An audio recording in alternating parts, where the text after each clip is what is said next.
Lovely to see so many familiar faces here today on the beautiful Ruby Princess. We've got one more day, and to remind you, tomorrow is the grand finale with rock and roll, the history of rock and roll, and the golden age of the rock and roll, how it started, developed. You have to look, I think it's 4 o'clock, but we have to confirm. It will be in the theatre again. And also, I would like to wish us all Happy Australia Day. We Australians, I think, how many Australians here today? Well, just to remind you, it's Australia Day today. There are lots of ceremonies around the countries, lots of celebrations, fireworks tonight in Sydney, Darling Harbour. So, Happy Australia Day. And you're celebrating Australia Day in style on this beautiful Ruby Princess. Wanted to go and see Cleopatra. I loved Elizabeth Taylor. I thought she was so beautiful. I mean, she was one of the most beautiful women on stage in the film industry. Was a great star. But this is the end of the golden era of Hollywood. It started with one epic with Birth of a Nation, and it finished with another epic with Cleopatra. And you ask yourself, why it was a financial disaster? First of all, Liz Taylor was paid $1 million to be in this movie, to star in the movie, and to be Cleopatra. She was a beautiful Cleopatra, by the way, blue-eyed Cleopatra. It was the first time a movie star was paid $1 million, but her love affair ruined it all. Today, the young generation say, oh, okay, these movie stars have love affairs.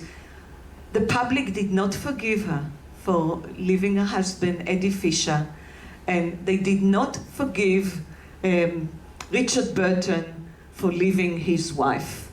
And it was the most publicized love affair on screen and off screen at the time.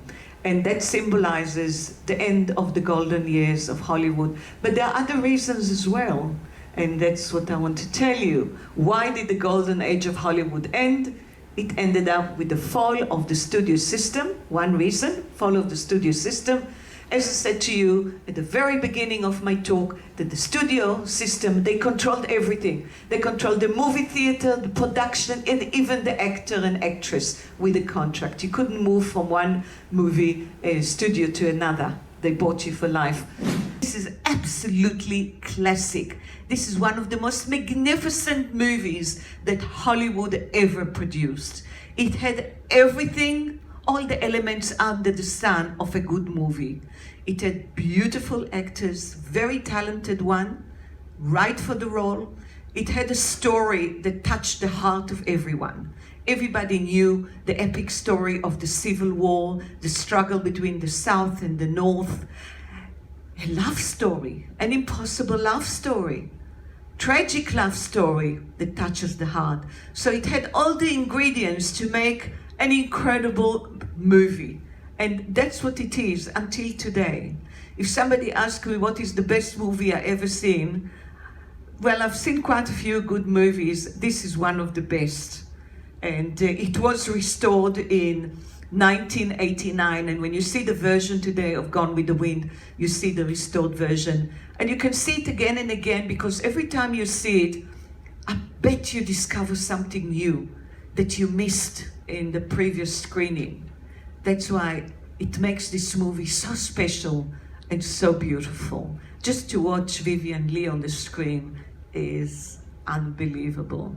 I still remember as a child when I look at the MGM, going to the movies, and you see the lion going and roaring, and it was so exciting. It was anticipation for the movie that you're going to watch. I still remember it until today when I see that lion, my reaction as a child and all those symbols. So that was really important. They controlled the movie industry. Now we're talking about the silent movie era that started in 1895, ended in 1936. And this is really interesting. If you show it to your children and grandchildren, they laugh.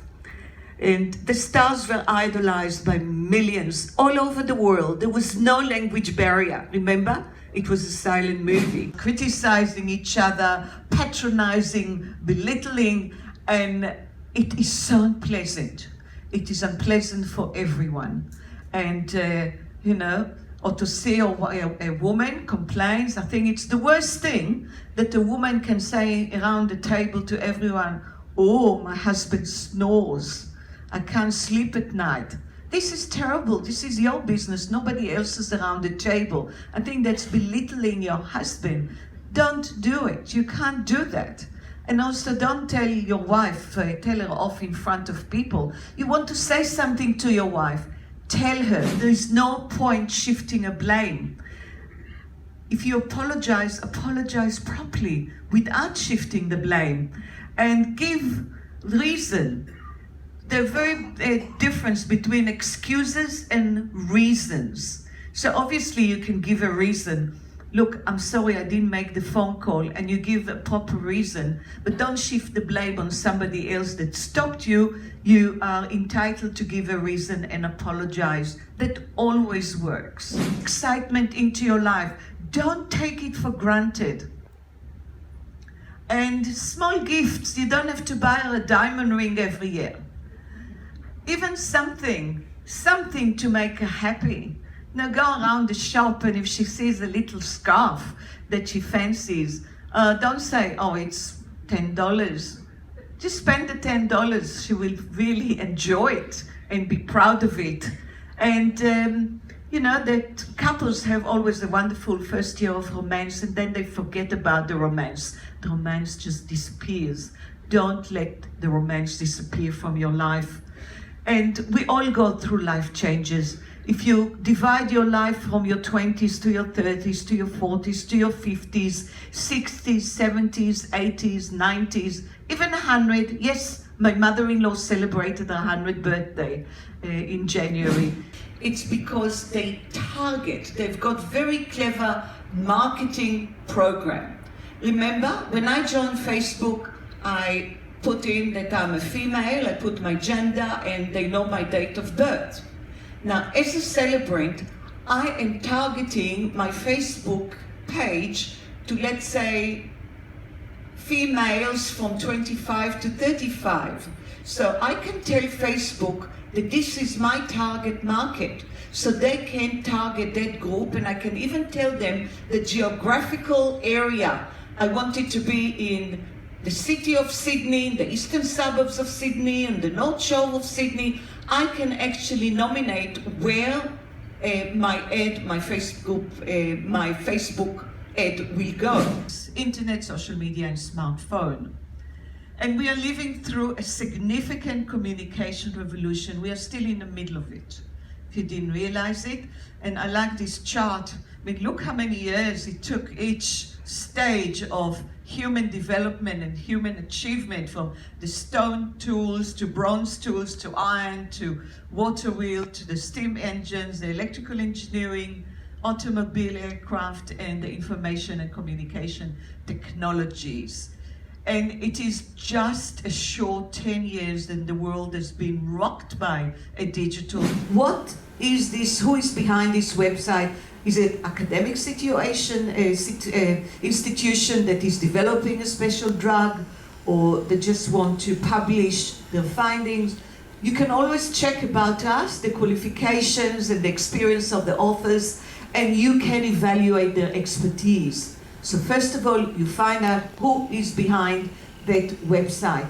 Why? Second question is why. If you have a website, it costs money to build a website, it costs money to maintain a website, and why would anyone spend the money and give you the information? Are they trying to sell something? So this is another question, is who, why, and the third question, which is so important, is when. When this information was actually put on the internet. Because medical advice changed so rapidly.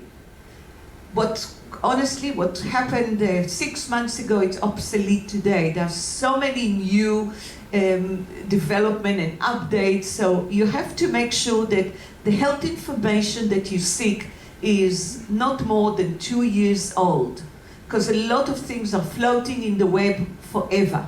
You've got websites from 10 years ago and advice that was given 15 years ago, 10 years ago, or even 5 years ago, that it's absolutely irrelevant because there's so many updates, new medication.